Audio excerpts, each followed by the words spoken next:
Good evening students, कैसे हैं आप सब। होप आप सब बहुत अच्छे होंगे। हम लोग क्लासिकल डांस पढ़ रहे थे और क्लासिकल डांस में बहुत सारे फैक्ट्स को, बहुत सारे कॉन्सेप्ट को हमने देखा, हमने समझा। तो जिन्होंने पिछला वीडियो नहीं देखा वो जाकर पिछले वीडियो को भी देख लें, ताकि आप अभी आगे के जो वीडियो हम करने वाले हैं तो उसको आप कनेक्ट करके पढ़ पाओ और सारे डांसेस को एक जगह लिख पाओ। तो क्लासिकल डांसेस में मैंने बता दिया था कि टाइप्स ऑफ डांसेस कितने हैं और उन टाइप्स ऑफ डांसेस को हम डिस्क्राइब कर रहे थे अलग अलग करके। तो चलिए उसको हम लोग कंटिन्यू करते हैं। क्लासिकल डांस में कुछ डांस मैंने बोला हम लोग कर चुके हैं, तो आगे के कुछ डांस को, क्लासिकल डांस को हम लोग देखते हैं, ठीक है। तो आज का जो डांस है मोहिनी अट्टम, मोहिनी अट्टम, ठीक है। इसके बारे में हम लोग पढ़ेंगे, ठीक है। तो सबसे पहले हर एक क्लासिकल डांस के साथ सबसे पहले आपको याद होना चाहिए कि वो कहाँ, क्योंकि वहाँ पूछता है कि वो कहाँ से रिलेट करता है, किस जगह पर इसका विकास या किस जगह से ये रिलेटेड है, ठीक है। तो सबसे पहले ये याद रख लीजिए कि ये मोहिनी अट्टम जो है वो केरला, यहाँ से इसका विकास आप बोल सकते हैं, ओरिजिन, या यहाँ से ये बिलोंग करता है, ठीक है। ये ध्यान में रखेंगे। और सबसे ज़्यादा आपको याद रखने की ज़रूरत है तो जो साउथ के जो डांसेस, क्लासिकल डांसेस है, उसको याद रखने की ज़रूरत है, क्योंकि ज़्यादातर सवाल वहीं से पूछे जाते हैं। क्योंकि बाकी और भी जो क्लासिकल डांसेस उसको आप ईजिली जोड़ सकते हैं, जैसे मणिपुरी हो गया तो मणिपुर से, ओडिसी हो गया तो ओडिशा, तो वो सबको पता होता है। इसलिए आपको साउथ इंडियन डांसेस जो है उसको आपको याद रखने की ज़रूरत है, ठीक है। चलिए मोहिनी अट्टम, इस पर हम लोग बात करते हैं। सबसे पहले तो एक पॉइंट ये याद रखिए कि ये जो नृत्य है मोहिनी अट्टम, ये कैसा नृत्य है। तो ये एकल यानी कि सोलो परफॉर्म किया जाता है, और किनके द्वारा, महिलाओं के द्वारा। तो आप कह सकते हैं कि यह नृत्य जो है वो एकल महिला नृत्य है। कैसा नृत्य है ये? एक एकल महिला नृत्य है। इट मीन्स सोलो परफॉर्म किया जाता है, सोलो डांस किया जाता है। किसके द्वारा? महिलाओं द्वारा ये परफॉर्म किया जाता है, ठीक है। तो सोलो डांस है, ये याद रखेंगे, ठीक है। अच्छा, आपने कहानियाँ पढ़ा होगा या सुना होगा या देखा होगा टीवी पर। नाम क्या है इस डांस का? मोहिनी अट्टम। तो मोहिनी नाम से आप कुछ रिलेट कर पा रहे होंगे। एक मान्यता है, ठीक है, मैं मान्यता बता रही हूँ, उसके बाद आगे हम लोग बात करेंगे फैक्ट पर भी।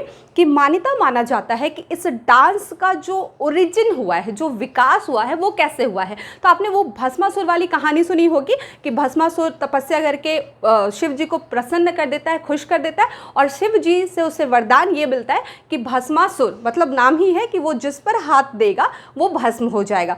तो आपको ये भी पता होगा कि भस्मासुर फिर कहता है ना कि जिनसे वरदान लिया उन्होंने, पहले उन्हीं पे वो ट्राई करने लगा, तो वो शिव जी को दौड़ाने लगा। फिर शिव जी, फिर पूरी कहानी ये है, कहानी आपको पता है कि विष्णु जी के पास सब जाते हैं। फिर विष्णु जी मोहिनी अवतार लेते हैं, यानी कि वो एक बहुत ही सुंदर नारी बनकर अवतार लेते हैं और नृत्य करते हैं भस्मासुर के साथ। और उसी नृत्य के दौरान वो एक पोस्चर होता है जो वो विष्णु जी अपने, जो मोहिनी अवतार था, वो अपने सर पर हाथ रखते हैं। तो वो सेम वो कॉपी कर रहा होता है नृत्य भस्मासुर, वो भी अपने सर पर हाथ रखता है, तो वो भस्म होकर खत्म हो जाता है। तो माना जाता है कि यहीं से मोहिनी अट्टम जो नृत्य है, ये यानी कि विष्णु जिसने ही इस नृत्य की शुरुआत की एक मोहिनी अवतार के रूप में। ये मान्यताएं हैं, या आप कह सकते हैं किंवदंतियां हैं, ठीक है। और यहाँ पर फैक्ट क्या है कि इसकी जो ओरिजिन या इसका जो विकास हुआ है वो कब? 19वीं सदी में, ठीक है। 19वीं सदी में, ये आप ध्यान में रखेंगे, ठीक है, 19वीं सदी में। और ये जो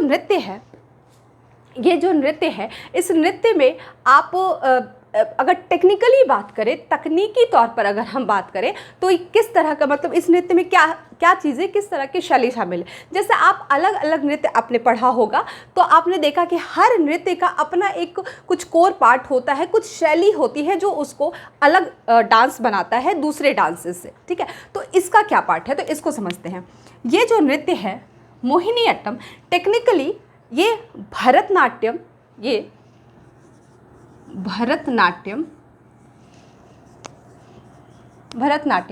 प्लस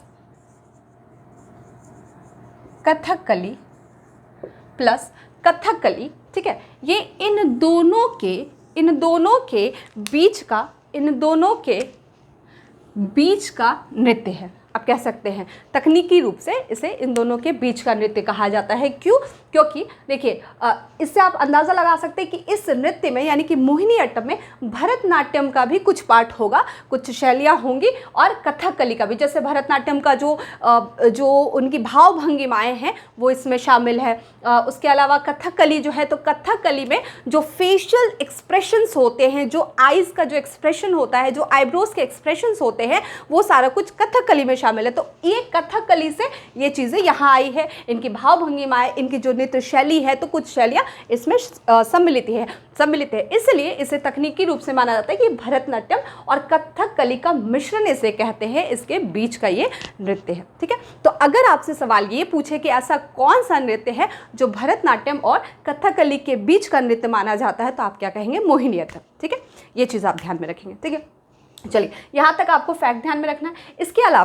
इसके अलावा कुछ फैक्ट और हम लोग देखेंगे। फैक्ट क्या है कि देखिए बहुत सारी चीज़ें ऐसी होती है कि जब शुरुआत होता है, शुरुआत वो चलता ठीक है, लेकिन कुछ समय बाद क्या होता है कि लोग उसे भूलने लगते हैं या फिर वो लोगों के बीच से वो दूरी बनने लगता है। तो ठीक इसी तरह मोहिनीअट्टम के साथ भी हुआ कि इसका एक कह सकते हैं कि इस नृत्य को जो पुनर्जीवन दिया गया, मतलब फिर से कैसे कहते हैं कि हम पुनर्जागरण कह रहे हैं या पुनर्स्थापित करते हैं, यानी कि फिर से हम उसको स्थापित कर रहे हैं या फिर से उसका विकास कर रहे हैं। तो इस नृत्य को पुनर्जीवित करने में 3 महत्वपूर्ण लोगों का बहुत बड़ा योगदान है। तो उनका नाम आपको याद रखना है क्योंकि यहाँ से सवाल बन सकता है। ठीक है, तो वो आप ध्यान रखेंगे कि मोहिनीअट्टम को पुनर्जीवन किसने दिया या पुनर्जीवित किसने किया। ठीक है, इस नृत्य को पुनर्जीवित किसने किया, ये आपको ध्यान रखने की ज़रूरत है। ठीक है, तो वो 3 नाम आप याद रखेंगे। मैं यहाँ लिख देती हूँ पुनर्जीवन। ठीक है, आप पूरा एक सेंटेंस बना के लिखिएगा। ठीक है, पुनर्जीवन, स्वाति तिरुमल राम वर्मा। ठीक है, एक नाम स्वाति तिरुनल। ठीक है, तिरुमल नहीं, तिरुनल, स्वाति तिरुनल राम वर्मा। ठीक है, एक नाम आपको ये याद रखना है। दूसरा नाम जो है वो वल्लतोल नारायण मेनन। वल्लतोल नारायण मेनन। ठीक है, वल्लतोल नारायण मेनन, थोड़ा टफ नाम है लेकिन ध्यान में आपको रखना है। ठीक है, और तीसरा नाम जो है वो है कला मंडलम कल्याणी कुट्टी अम्मा। ठीक है, यहाँ लिख देती हूँ मैं, शायद दिखे आपको। ठीक है, ये 3 नाम आपको ध्यान में रखने हैं, स्वाति तिरुनल राम वर्मा वल्लतोल नारायण मेनन। ठीक है, अब नहीं पूरा नाम, मतलब एक ओवरऑल दिमाग में रखिएगा कि ये नाम है, आपको पूछे जा सकते हैं। ठीक है, और कलामंडलम कल्याणी कुट्टी अम्मा। ठीक है, तो ये 3 लोगों का बहुत ही महत्वपूर्ण योगदान रहा है मोहिनीअट्टम नृत्य को फिर से पुनर्जीवित करने में। ठीक है, तो ये आपको ध्यान में रखना है। ठीक है, यहाँ तक क्लियर है। इसके अलावा मैंने आपको जितना पिछले क्लास में भी जो डांसेस कराया है उसमें जो प्रमुख कलाकार है, तो कुछ प्रमुख कलाकार के नाम हमको याद रखने हैं क्योंकि वहाँ से भी सवाल पूछे जाते हैं। ठीक है, तो कुछ प्रमुख कलाकार हम लोग देख लेते हैं ये कौन कौन है।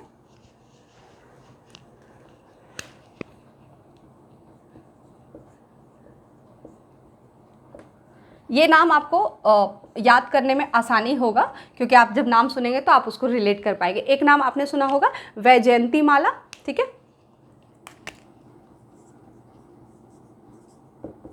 वैजयंती माला। उसके बाद एक और नाम हेमा मालिनी। ठीक है, तो ये आपके लिए इजी हो जाएगा। ठीक है, हेमा मालिनी, हेमा मालिनी। उसके बाद जया, अब जया प्रदा मत जोड़ दीजिएगा। ठीक है, जया प्रभा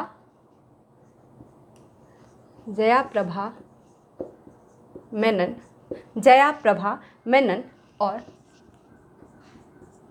गोपिका वर्मा। ठीक है, तो आप ये नाम ध्यान में रखेंगे, वैजयंती माला, हेमा मालिनी, जया प्रभा मेनन और गोपिका वर्मा। ठीक है, तो 2 नाम तो आपके लिए इजी हो गया, ये 2 नाम से आप परिचित है।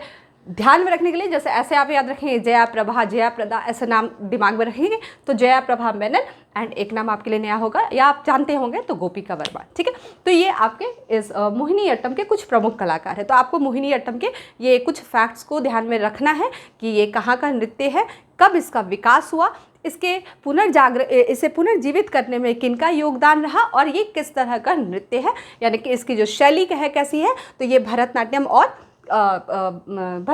और आपका कथकली का मिश्रण है। ठीक है, यहाँ तक ध्यान रखेंगे। चलिए अब हम लोग अगले नृत्य की तरफ चलते हैं।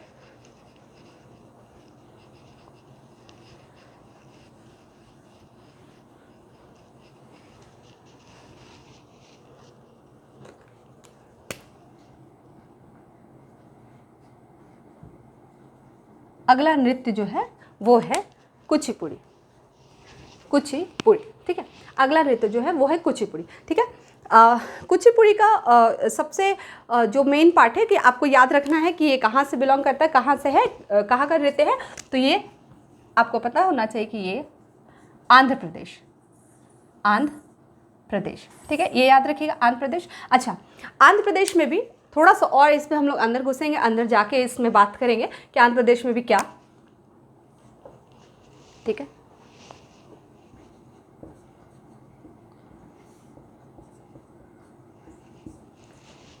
यहाँ पे आंध्र प्रदेश में एक गांव है, आंध्र प्रदेश में एक गांव है कुचेलपुरम। ठीक है, आंध्र प्रदेश में एक गांव है कुचेलपुरम। ठीक है, और इसी कुचेलपुरम के नाम पे इस नृत्य का नाम कुचिपुड़ी रखा गया। ठीक है, इसी कुचेलपुरम गांव के नाम पर इस नृत्य का नाम क्या रखा गया, कुचिपुड़ी। ठीक है, याद रखिएगा। तो आपको ये ध्यान रखना है कुचेलपुरम जो है वो कहाँ का नृत्य, किस राज्य का ये गांव है, तो ये आंध्र प्रदेश का, ये ध्यान रखेंगे। ठीक है, तो आंध्र प्रदेश आपको ध्यान रखना, क्योंकि आंध्र प्रदेश हम हमेशा पढ़ रहे होते तो हम हाईलाइट रहेगा दिमाग में, लेकिन आपको ये नाम भी बहुत ज़्यादा दिमाग में रखना है क्योंकि हो सकता है सवाल यहाँ से भी पूछ दे। ठीक है, चलिए ये आपको ध्यान में रखना यहाँ तक। अच्छा, इस नृत्य के बारे में थोड़ा हम लोग डिस्कस कर लेते हैं कि ये मतलब इस नृत्य में क्या क्या चीज़ें होती हैं। देखिए, ये जो नृत्य है इसमें इसका जो इस नृत्य का जो मुख्य रूप आप कह सकते हैं या लोकप्रिय रूप कह सकते हैं, जो बहुत लोकप्रिय है, आपने भी देखा होगा टीवी में या कोई शोज़ वगैरह में आपने देखा होगा लाइव, कि इसमें क्या होता है कि जो सबसे प्रमुख इसका जो लोकप्रिय पार्ट है, इसका रूप है, वो क्या है, जो नृत्य करने वाले होते हैं वो क्या करते हैं, एक मटका होता है, उस मटके में पानी भरकर उसे अपने सर पर रखते हैं, और सर पर रखने के बाद आप देखिए कितना बैलेंस्ड डांस है, मतलब कितनी कंसंट्रेशन इसमें चाहिए कि सर पर मटका है वो भी पानी भरा हुआ उसको रखना, और उसके अलावा ये नहीं कि वो ज़मीन पर नृत्य कर रहे होते, नहीं, एक थाल होती है, पीतल की थाली होती है, और उस थाली में वो अपने पैर को रख कर नृत्य कर रहे होते। ठीक है, क्या होता है कि आपने अब आप शायद वो फिगर आउट कर पा रहे हो कि कौन सा नृत्य आपने देखा होगा टीवी पे। ठीक है, पैर थाल के ऊपर रहता है और सर पे पानी भरा मटका रहता है, और वैसे तब फिर वो अपने नृत्य को परफॉर्म करते हैं। तो आप सोचिए कितना बैलेंस्ड करके वो इस नृत्य को करते हैं, कितना माइंड कंसंट्रेट करके इस नृत्य को करना पड़ता है। इसके अलावा भी कुछ और विशेषताएं हैं जो इस नृत्य को थोड़ी और मतलब इसको एक अलग पहचान देती है कि जब ये नृत्य कर रहे होते, ये तो मैंने एक रूप बताया कि वो थाल पे पैर रख के, उसके अलावा जब ये नृत्य कर रहे होते हैं तो जो इनके पैर होते हैं, जो पैर का जो अंगूठा होता है, वो अपने पैर के अंगूठे से कुछ आकृति बनाते हैं। आकृति मतलब वो कुछ ड्रॉ नहीं करते हैं, वो जो आकृति होती है वो काल्पनिक आकृति होती है। ठीक है, वो बस एक इमेजिनरी जो उनका वो आकृति बना रहे, जो छवि बना रहे, वो एक काल्पनिक होती है। किससे बनाते हैं, वो पैर के अंगूठे से। इट मीन्स कि वो वहाँ पर कुछ दिखा रहे होंगे अपने भाव को, जो भी आकृति उनका बनता है वो उस आकृति के थ्रू अपने भाव को वहाँ पर क्या करते हैं, एक्सप्रेस करते हैं। ठीक है, इसके अलावा आप ये चीज़ ध्यान रखेंगे इसमें कि एक मैंने बोला कि पीतल की थाली पर, अच्छा खैर ये आप लिख लीजिएगा इसको एक पॉइंट बनाकर कि ठीक है, पीतल की थाली पर पैर रखकर सर पे पानी भरा मटका रखकर डांस करते हैं। और इसके अलावा भी इसमें क्या विशेषता है कि नृत्य करते वक्त ये अपने पैर के अंगूठे से आकृति यानी कि काल्पनिक आकृति बनाते हैं। इसके अलावा जो इस नृत्य में जो वेशभूषा होती है, जो डांसर्स की जो वेशभूषा होती है, जो उनकी साज सज्जा होती है, वो बहुत उस पर बहुत ज़्यादा यहाँ पर जोर दिया जाता है। कई बार तो कई तरह के आभूषण भी इसमें पहने जाते हैं। तो ये इस नृत्य की विशेषता है, ये आपको ध्यान में रखना है। ठीक है, यहाँ तक आपको ये ध्यान रखना है। ठीक है, चलिए इसके कुछ प्रमुख कलाकार को हम लोग देख लेते हैं।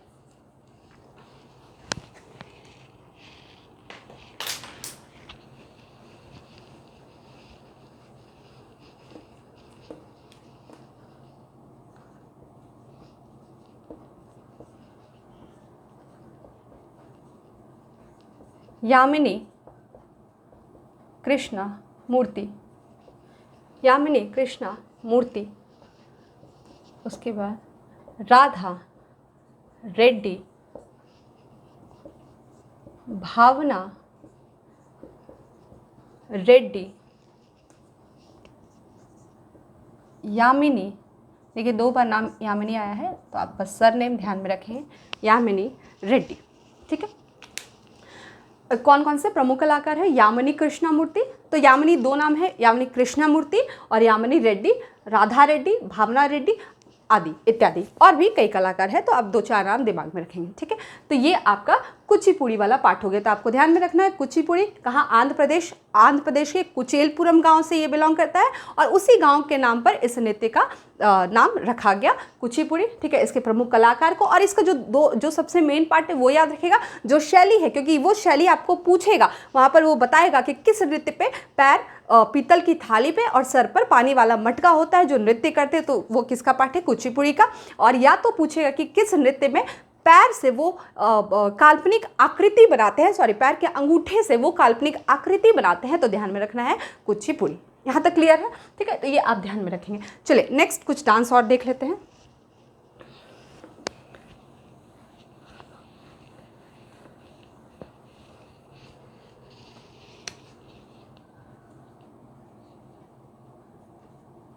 मणिपुरी। ठीक है, मणिपुरी, तो देखिए ये आपके लिए इजी होगा। ये इसलिए मैंने बोला कि ये सवाल बहुत कम बनेंगे कि मणिपुरी को आपको मैच कर देगा कि कहाँ से रिलेटेड है। तो याद रखिए मणिपुरी नाम ही है, तो ये मणिपुर से रिलेटेड है। ठीक है, मणिपुर से रिलेटेड है। ठीक है, पहले ये जान लीजिए कि ये जो डांस है इसका विकास 18वीं शताब्दी,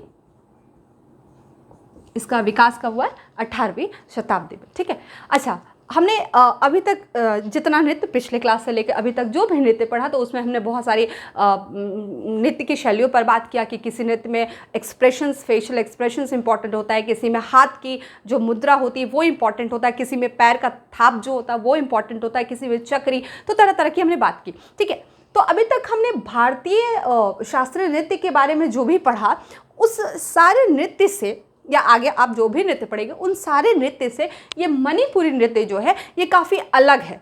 मतलब थोड़ा ये अलग है, इसके अलग, हर नृत्य अपने आप से अलग है लेकिन ये बहुत ज़्यादा अलग है, तो इसकी ये एक पहचान है। ये किस तरह का नृत्य है?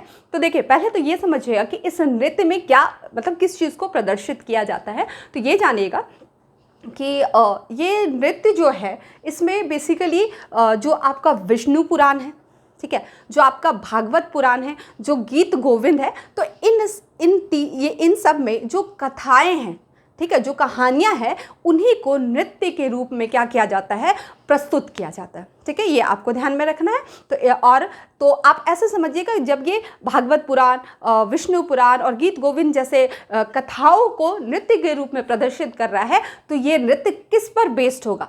ये नृत्य भक्ति पर बेस्ड होगा, यानी कि इस नृत्य पर भक्ति को ज़्यादा जोर दिया जा रहा है, भक्ति पर ज़्यादा जोर दिया जा रहा है इस नृत्य में। ठीक है, यहाँ तक ध्यान रखेंगे। इसके अलावा इस नृत्य में तांडव, और लास से भी दिखाया जाता है। ठीक है, तांडव और लास समझते होंगे। तांडव नाम सुनते हैं आप समझ जाइएगा कि शिव जी से रिलेटेड है, मतलब एक क्रुद्ध रूप, जो क्रोधित रूप होता है वो तांडव नृत्य कहलाता है। ठीक है, कब कहते, क्या कहते हैं हम लोग कि शिव जी तांडव कब करते हैं कि जब उनका तीसरा नृत्य खुल जाता है, यानी कि वो बहुत क्रोधित हो जाते हैं, तब तांडव किया जाता है। ठीक है, तो तांडव, और घर पे भी तांडव होता है जब लोग क्रोधित होते हैं। ठीक है, तो तांडव एक क्रोध भरा रूप है, और लास्य जो है वो बहुत ही सौम्य रूप है। तो तांडव शिव जी के द्वारा शिव जी के द्वारा किया जाता है, जो मान्यता है, और लास्य जो है वो पार्वती जी ने किया था। तो इसलिए कहते हैं कि इसमें तांडव भक्ति का ही रूप आ गया। तांडव और लास्य दोनों सम्मिलित है, दोनों नृत्य इसमें सम्मिलित होता है, और लास्य जो है वो पार्वती जी के द्वारा किया एक सौम्य नृत्य है।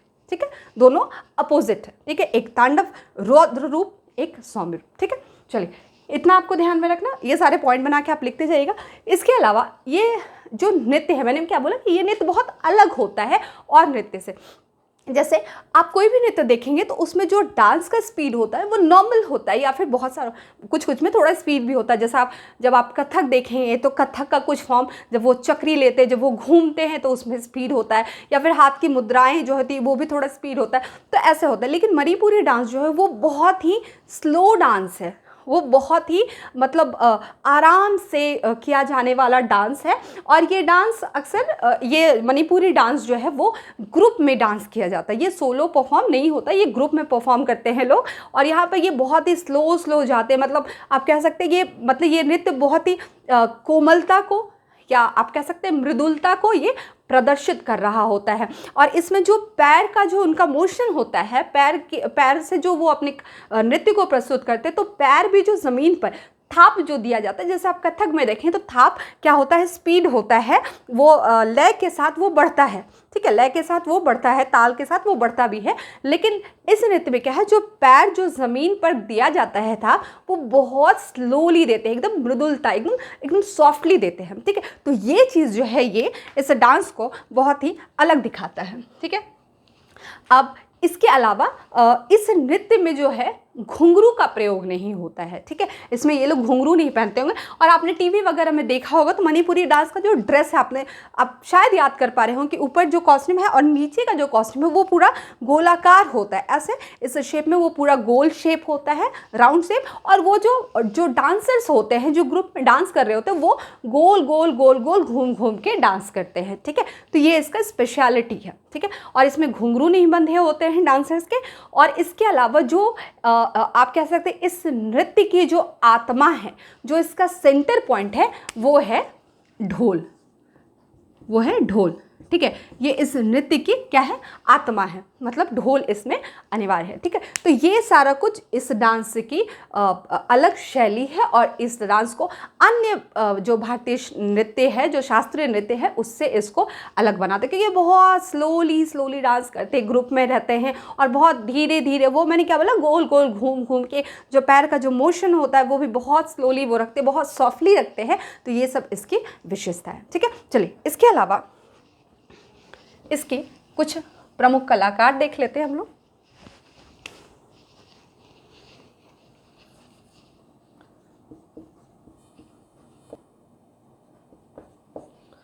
तो कलाकार देख लेते हैं। गुरु नव कुमार, गुरु विपिन सिंह, सवर्णा, दर्शना, ठीक है, etc, ठीक है, इत्यादि। ठीक है, तो ये नाम आपको ध्यान में रखने हैं। गुरु नव कुमार, गुरु विपिन सिंह, सवर्णा और दर्शना। ठीक है, ये इसके प्रमुख कलाकार है। तो ये आपका 3 डांस हमने आज देख लिया, मोहिनीअट्टम, कुचिपुड़ी एंड मणिपुरी। ठीक है, होप आपको यहाँ तक समझ में आ गया होगा। आप रिवीजन करते रहिए, और पिछले वीडियो को जिन्होंने नहीं देखा उसको ज़रूर देखें, ताकि आप सारे डांस को एक जगह कलेक्ट करके रख पाए। चलिए आज के लिए इतना ही, मिलते हैं हम लोग नेक्स्ट क्लास में कुछ नए टॉपिक के साथ। तब तक के लिए thank you, have a nice day.